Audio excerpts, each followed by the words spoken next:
This episode of the Kinda Funny Games Cast is brought to you by Sherry's Berries. There's no one like your Valentine. This year, treat them to an unforgettable gift that's as unique as they are. Don't tell her, but I am definitely getting Gia some of these babies. This was written for Tim. I'm not cheating on Jen. Sherry's Berries will deliver your gift fresh and on time, guaranteed or your money back. These berries are decadent, fresh, juicy, sweet, and shareable, just like Gia Harris. Damn it, Tim.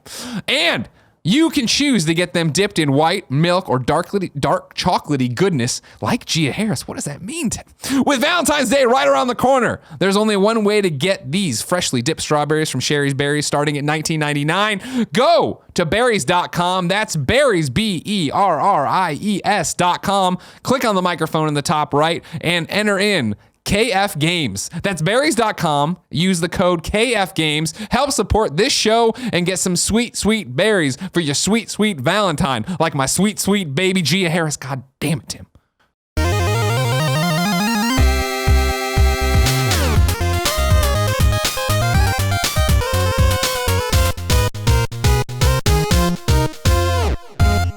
I know you can only talk about what you know, what you've been through with Bethesda, but do you see that policy becoming more standard in the video game industry at large?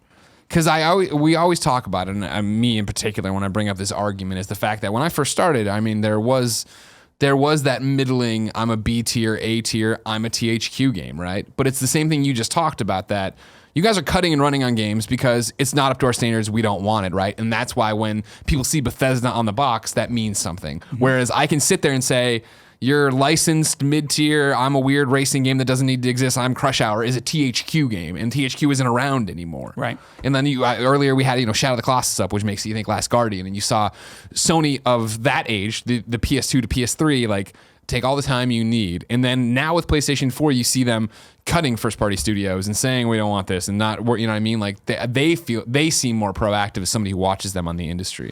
I think that's fair to say. I mean, the truth of the answer is what you said, which is I don't really know. I'm sort of at best a casual observer, and I tend to pay a lot more attention and focus a lot more on what we're doing and what my team is doing and what our devs are doing than I really focus on external forces, because there's any number of cases in the past where what everybody else was doing was irrelevant because it was a terrible fit for us. Facebook gaming became a massive thing and everybody was grabbing studios and throwing games out because that was the big thing. If I just looked at what everybody else was doing, we would have gone running down that path too. Sure. It's not like it's up to me, but if you're there in your hat telling everybody what to do, Todd Howard's like, yes, sir. Yeah. Right, I'll get right to programming. In no universe has that ever happened. But, we didn't go running after that because we were focused on okay, that's nice, but that's not what we do. And that when everybody went crazy with handheld, casual market games for DS and whatever else, we didn't go running after that either because that's just, okay. I mean, maybe that works for them. That's not what we do. The first really big entry that we had into the mobile space was Fallout Shelter, which was quite the big entry. Was a big entry, but also you could look at that and say does that feel like a Bethesda game? And I think most folks would pretty quickly say, it felt true to Fallout. It was interesting. It did things differently as it related to in-app purchases or how much it did or didn't feel like it was trying to reach for your wallet. It was pretty casual with that, but it fit the tone and vibe of Fallout. It was fun and tactile and just kind of struck a chord. That's the kind of stuff where we see those opportunities, those ideas come up, and Todd's like, I got this idea, I want to make a game like this, and everybody's like, that seems awesome. I would totally play that. And, those are the kinds of things that we want to back, things that the devs believe in and that feel like they come from our DNA of having something special to bring to the table that maybe not everybody else is doing. And the extent to which that's happening around the industry is not really my thing. But certainly, even just in the last few weeks, we've seen this being canceled or this project isn't going to happen. I do think that folks are getting more and more discerning about how long they're going to run this along before they make a decision, because in the past it's probably true that in most cases it was just, even if it wasn't good, we're going to see it through the end and we'll make something on it at the back end. But I just don't think that's the case anymore. Not with the number of releases, all of the indie stuff that's out there. Like people have too many choices. All the free to play stuff. Like, exactly. You've got to compete with time for a product that somebody doesn't even have to spend any money on to download and play for hundreds of hours. Like that is a challenge. You really have to step up your game.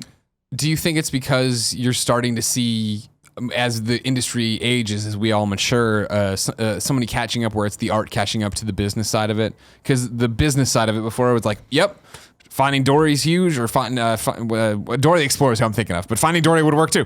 Because Disney's whole portfolio, Marvel's, what Marvel did with comic. Oh, sure, here you go, Activision, put out a Spider-Man game every 9 months. We don't give a flying fuck if it's good or bad. You know what I mean? Like that was the thing. Whereas now you see Marvel reaching out and being like, all right, or Disney reaching out and being like, all right, cool. We have a Marvel video game guy, Bill, in charge. He will then tell you what's doing. We're going to partner with the best people. We're going to put money behind it. Some will be exclusive, some won't. Like, is it that the people who have been in the industry the longest are catching up and becoming the businessmen? I'm not sure, only because the phenomenon that you're talking about recently, I remember in the mid to late 90s when before I even got to Bethesda, I worked on the side part-time as a game reviewer and a writer for a small gaming site. And I remember going to E3 and seeing it was funny, like, I must have been the Grim Reaper of game journalists, because all the companies that I was assigned to, they were just going out of business left and right. Fox Interactive and all of these folks who were doing the same kinds of stuff. Video games were like, oh, like everybody run in, like this is where all the money is, and just anybody can put up stake your claim, that's put out right, some stuff, and put out a stuff, great. and people will Get some buy licenses. it. And the exact same thing happened that you're talking about. Yeah. We just saw Disney essentially leave the business in terms of formally publishing their own stuff. Now they're obviously still doing some smaller things here and there, but certainly not what they were doing before, Sure. like shutting down Disney Infinity. All of that stuff I remember in 1996, 97, 98, where all of these companies, GT Interactive and Fox and all of these other folks had stuff, and it just, the next day they just weren't there. They were all gone. So I do think it kind of comes and goes in cycles. Certainly today, compared to 97, 98, is apples and oranges. There's so much more going on. And again, going to the indie stuff, like an avenue like Steam means that anybody can put out a game and doesn't need a publisher. You can go direct to the consumer. I think I saw that last year more games were published on Steam last year than they were in all the previous years combined. Wow. Like, well, that's the environment that you're shipping a game in. And, to the consumer, they don't necessarily care like where the game comes from if it strikes a chord and resonates with them. I mean, I'd like to think, to your point, that like, yes, it means something to somebody that we're making Dishonored 2, that hopefully that says something about, we're working with Arcane and we're doing something that's interesting and unique and is really going to push things. But I'm trying to get you to part with your money. You're going to decide ultimately whether that's a thing you want to do, or you want to go over here and try, a couple of indie things and this free-to-play thing and this other. Like, you've got a lot of choices now how you want to spend your time and money. And so, using that example of a Dishonored 2, this is something I asked you yesterday, so bear with me. But I'll put a new spin on it for you. Okay. Which maybe I will, maybe I won't. It's not like people don't ask me the same question over and over. But we had a really good conversation, and you kept saying that was a good question. And I was like, we did it. We did have some good questions. No, the question was yesterday that I think stands is, what is success to you guys, and how do you set expectations? Because like I was saying yesterday, Dishonored 2 drops, and I thought that was an interesting sequel to make. Because I remember when Dishonored came, people loved it, don't get me wrong. It had an audience, but it had that audience where it had the Twitter audience that I follow. It had like your Mitch Dyers, and it had your video game critics really liked this game, but we knew it didn't set the world on fire in terms of like units sold, fair. right? Yeah. Like it has an audience, people love it. It reminds me a lot of like Amir's Edge, right? Where like, sure, that game people enjoy. All right, cool. And there's like a sect that think it's amazing. Okay, great. Dishonored 2 comes around, and again, IGN's Game of the Year. People are giving it crazy scores. It's awesome, but it seems like it doesn't set the world on fire again. Sales. Were you guys expecting that? Is that a successful game to you because it spoke to the Dishonored audience and it got these scores that you guys like, or is it like we expected more out of that? We not that we just put a 2 at the title, but similar to how people always talk about Uncharted 2 and the PlayStation ecosystem, of where Uncharted 1 you played because you were a PlayStation fan and you were there, and then everyone talked about it to the point that when Uncharted 2 came, there were millions more PS3s on the streets. So people were like, oh, I've heard about this game, sure. And then they dropped and it went off. I mean, the answer to your question is we look for success to come in a variety of forms. Obviously, those come from different places. So the developers can spend all of their time making and developing the best game possible. And while we involve them in sales and marketing and promotion, and so that they're vested in and a part of that and can help guide it and make sure what we're doing is true to the game and the game experience, they don't really have much, if any, influence over how many copies ship or how many sell or any of that stuff. So, you don't want your devs focused too much on those things because it's not really in their control. Just like you don't want, you want sales and marketing to be bought into the vision that the devs have and be able to take it and explain it to their audience, but it's not my team or sales or anybody else's job to make the game more fun or to make this level more interesting or whatever. Like, that's not why we hired you, and that's not why we hired them. So you want across all of your different disciplines for people to have success in the areas that matter to them. You want Editor's Choice Awards and Game of the Year nominations and awards, and to be well thought of, and for the fans, who share their opinion and share their voice to say, this is really good. It was worth my time. It was worth my money. I recommend it to others. I give it this good score wherever on Steam, on Metacritic, whatever. You certainly want that. You want the sales. You want it to be a commercial viable success to sell copies because we are a business. We're not the National Endowment for the Arts, right? We don't have a giant bucket of money that we, sort of grab and hand to a developer and say, okay, you take this off and go make your piece of art. And whenever you're done, sweet, and we'll sell it. And if you need more money from the bucket, just let us know. It's always here. Come we get just it. keep getting the bucket refilled. We'll be fine. No, we're a business, and ultimately we are, even though we're privately held, in the business of making money. So we don't want to live hand to mouth either. I have lots of people now who work in my group all over the world. I want those people to feel secure in what they are doing and who they work for, because we're doing a good job of making money and selling the things that we do. The answer to your question is, do I think Dishonored 2 is a success? For what it was, certainly I think it was a success for the reasons you mentioned, which is it's a great game that kind of moves the franchise forward and brings something new to the genre. Some of the things we did, I think that Crack in the Slab mission that's later on in the game is one of the more amazing things I've ever seen, and really different from anything else I've seen, just technologically. Having this thing where you're looking into the past and then everything else rendering around you is in the present. It's crazy how they pulled that off. From a sales standpoint, there's never been a game where I said we sold enough, we should really stop. Could we not sell anymore? Stop printing Fallout 4. Seriously, you're embarrassing me. Skyrim, there was no pause where it was guys, really, it's too much. Just keep it. We'll put it back on sale later. You always want to sell. You always want to sell more. And sometimes what we see is there are games that have very different sales curves in terms of what the tail looks like. And we live in a interesting time where, because of different things that we do, like QuakeCon and other sales, that we can bring things back that have been out for a while. And it's amazing the flood of people that will come in to buy something that that thing has been out for 2 years. Why now did you decide it was worth $30? Because it was $30 last year and it was $30 6 months ago, but today for some reason you're I gotta have that for $30. So you do get longer tails, and I think we try and take a wider vision. But every game has got to be its own thing. You can't say, look, everything has to be Skyrim or Fallout 4 or it's an abject failure. You look at what are the costs to develop it, and what are you going to spend to promote it and get the word out there, and what do you think you should do for that kind of thing. You can't take very disparate games and say, oh, well, they'll all achieve the same thing. Every studio is different. Every project is different. And I think we try as best we can to be realistic about what we're making and the audience it's for and what we expect success to be. Loaded question incoming. Okay. Do you think, or does Bethesda, however you want to phrase the question, was Fallout 4 a success? Yeah. Okay. Next. No, well, because I was talking about it, right? It was a question I asked you yesterday in not the same fashion. But the fact of the matter was, to be, transparent. P.S. I Love You went live today, and it's about open worlds. And a kid wrote in.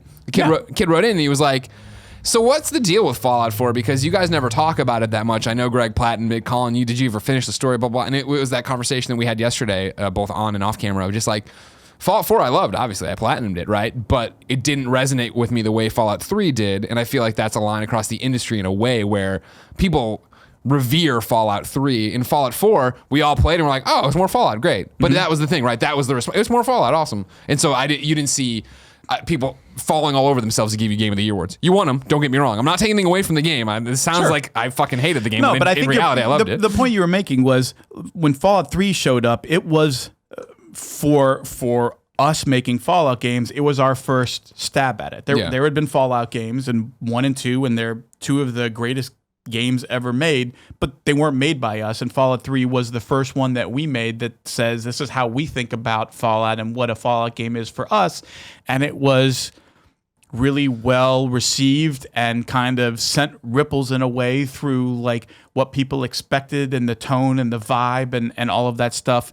And when you do another one, well, it's not the first one again. To your point, like there's going to be some commonalities. Like you can't just react to VATS in Fallout 4 the way that you did in Fallout 3, because in Fallout 3 you saw it for the very first time and you're like, shit, this is a really cool, interesting way to kind of bring that targeting different body parts, but to a first-person shooter in a way I understand, and there's numbers and role-playing, right? You just like, well, how is that supposed to have the same impact in Fallout 4? Like it evolved and it was a little different, but you still knew what it was. Like it wasn't like it shocked you or caught you off guard. So I do think there's something to that. But to answer your question, Fallout 4 has got to be the most successful game we've ever launched in our company's history, more than Skyrim in terms of like what we did. But part of it is just that phenomenon of, well, you have some level of experience and interaction with the game already. And so, I feel the same way about if you played Uncharted 4 and that was your first game, I think you have a very different reaction to what that game is than if, like me, you played 1, 2, and 3, because Uncharted 4 is more of 1, 2, and 3. Yeah. Like, ending is one of my favorite endings in a game ever. It was mind-blowingly good, but like it means something, right? You have like all that history. I went out of order. So my first Uncharted was Uncharted 2, and then I went back to 1 and then played 3. But my first interaction with Uncharted 2 and seeing those cutscenes was transcendent. Like I had never played a game where I cared so much about the cutscenes, and my wife would stop whatever she was doing because she wanted to watch and see the story. And I wasn't allowed to play the game when she wasn't around because she wanted to see what was happening, how the story was progressing. Like if I had played 1, my reaction to that isn't the same because I would have had exposure to this is how these guys tell story and cutscenes and character, and it's really good. I think that's true for a lot of stuff. Fallout 4 is in that respect no different. So you're not going to answer. Well, you'll answer. Well, I'm going to get to that in a second too. Hold on. But do you think then for the next Fallout you guys make, do you think it'll be like, is there in the studio, is there an idea of like, we got to be so different next time, we have to go in a different direction? Or is it, we had a lot of great stuff and we just need to iterate and change and make it still feel like what we think our Fallout is? If that makes sense. It does make sense. Go ahead. Whether it's Fallout or Elder Scrolls or whatever it is they're going to do next, I think their mantra is always like, we really got to step up our game. Because in the case of Bethesda Game Studios, they have had, if it's not unique, it's certainly historic level of success with their titles. When you look at Oblivion, Fallout 3, Skyrim, Fallout 4, that is 4 consensus game of the years, and it's impossible not to feel the pressure of expectations in that situation 100%. Where like whatever that is the next thing that they announce, there is a level of expectation of that shit better be really good. Like it better blow my mind and be awesome in terms of fun and what you're bringing to the table. Like I do think on some level they feel that, but I think a lot of that feeling comes from internal. Like you don't get to that level of success without having a lot of drive yourself to say, I want to make something awesome and cool and different. So the answer to your question is, I think yes. I mean, it's not a conversation when I like run across people in the hallway like, hey, Chappie, do you feel pressure to like, no, you we need to blow it up? Yeah. What do we need to do? Yeah. So it's but I've known those folks and worked with them and alongside them enough to know that there is a lot to that you don't achieve that level of success without having some amount of drive and holding yourself to a standard internally. And honestly, one of the things that I think makes Todd special as a game developer is he sets and pushes that team to a really high bar. He gets a lot of attention and praise, as he should, as the head of that studio, because he's the head of that studio. Yeah. But those games don't happen without a huge team of people, which is kind of always his point. Like, the focus isn't supposed to be on me, it's supposed to be on the team. But what part of, I think, what he does for that team is he sets a pace and a bar in terms of this is where we're going to go and how we're going to push ourselves.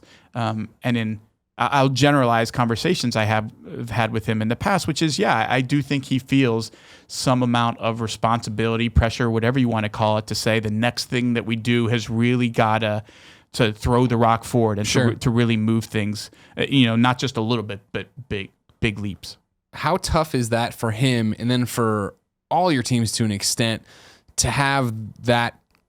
Fans feel like they own these games, and that's the thing where even before the big press conference in 2015, which I feel for me cements Bethesda as like, oh, these guys are a pillar in a way I don't think I was thinking of them before. What always stands out to me is that when I'd go to a PAX, whatever, I'd go walk by and do my tours when I still had IGN on my little notepad seeing all these games. And the Bethesda booth in store always had the line out where you guys were selling Vault 101 hoodies or shirts this the way. And you had an audience that was so attached to it. Mm-hmm. And now it's that same thing where Fallout 3 comes out, nobody knows what to expect. It sets the standard, everybody is in love with it. And then Fallout 4 comes out and some people love it, some people aren't. Yep. Like, I think about like how much I enjoyed it, and how this morning on Reddit, I used the Fallout subreddit, and a guy had put up a post that was like, I just hope Fallout 5 isn't like this. And it was a screenshot from Fallout 3, and it was you had to pick your response to talk to this person, and it was the very straightforward, I've been hurt. It was the sarcastic, like, I need fucking help, and then it was something else, and then it was a thing from Fallout 4 where it was just the buttons, and it was like unsure, blah blah blah blah, and like, you don't understand, where like you didn't spell out the lines. And for me personally, that was one of my favorite things about Fallout 4 is that, oh, I'm just gonna select the tone of what I want to say, and then I get to treat it to a conversation in a cutscene. But this person didn't like it, and it's like, well, fuck, you're damned if you do, damned if you don't. How do you do this? Well, the way you do it is there's no universe in which you can make video game and take into account everybody's opinion. Mm-hmm. It is physically impossible. It is physically impossible to market or sell a game. It is impossible to make it. It is impossible to please everybody. Because I guarantee you there's people out there who are like, you should shoot yourself in the head and never make games again because what you do is awful and I hate it. I mean, I've read the internet. Yeah, exactly. Like, I've read the reviews, like, play this game for 100 hours and it's literally unplayable. And it wasn't. They weren't being funny, sarcastic. Yeah. Like okay, well, that guy I'm never pleasing. Like, what everybody is looking for is going to vary. The best that you can do is take a look at how people reacted. Todd has a saying. I hope he doesn't kill me for sort of sharing all of his little secrets, but I do think he's incredibly insightful and does have sort of really good ideas and notions. And his thing is always, don't listen to their solutions, listen to their problems, right? So in the case that you're talking about, it's not like, I think it should be like this. Like, yeah, everybody's got an idea for a video game. Everybody's got an idea for a feature. What we really need to be focused on, what is the thing that they're trying to communicate in terms of, this is something I didn't like, or something I wish was different, or something I wish I could do that I couldn't, or whatever it is. Mods are a great way to do that, not to look at like somebody made this specific thing, but it's more like, what are they trying to add to the game? What kind of experiences are they looking for that they aren't getting? And I think that was a big part of where, the ability to build your own settlements and to do all of that was like, yeah, people want to, like, they don't just want a house, like, they want their house. They want to be able to, like, this is what I want it to look like, and I want to put like turrets here, and I want this kind of furniture or this kind of stuff on the wall. It's like, you look at how people react to a thing that you made, and then try and figure out sort of in alongside of your own ideas and notions about what you want to do, how do we go forward from here to not make everybody happy or give everybody a dialogue system that everybody's going to like? Because guess what? That solution doesn't exist. It's not out there. It's not possible. Something that somebody loves is something that somebody else hates, or wishes with different. Like, that doesn't mean you can't try and be better, but you're just not going to please everybody. So figure out how you want to evolve thing and take into account like what are the things that people are looking for more of or less of, or the problems they want you to solve. And then let's see if we can come up with ways to do that in a way that we believe in and that we think will work and kind of, do what I said, throw the rock forward, move things ahead. I like that a lot.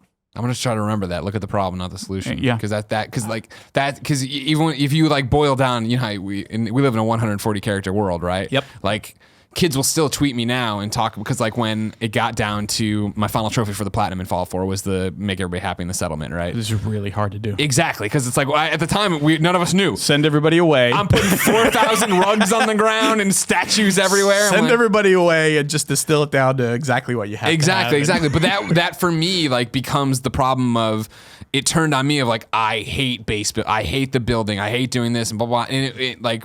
So like for me, like, right, if you hear that, my solution is cut it, go back to just being Fallout. But then to think about it, like what were my real problems? Well, I didn't like how my walls didn't line up perfectly. Right, exactly. All right, well, that's a solution you could fix. I'm like, fuck, that actually, you start thinking about it in a different way and that would turn it around. Huh, that's good.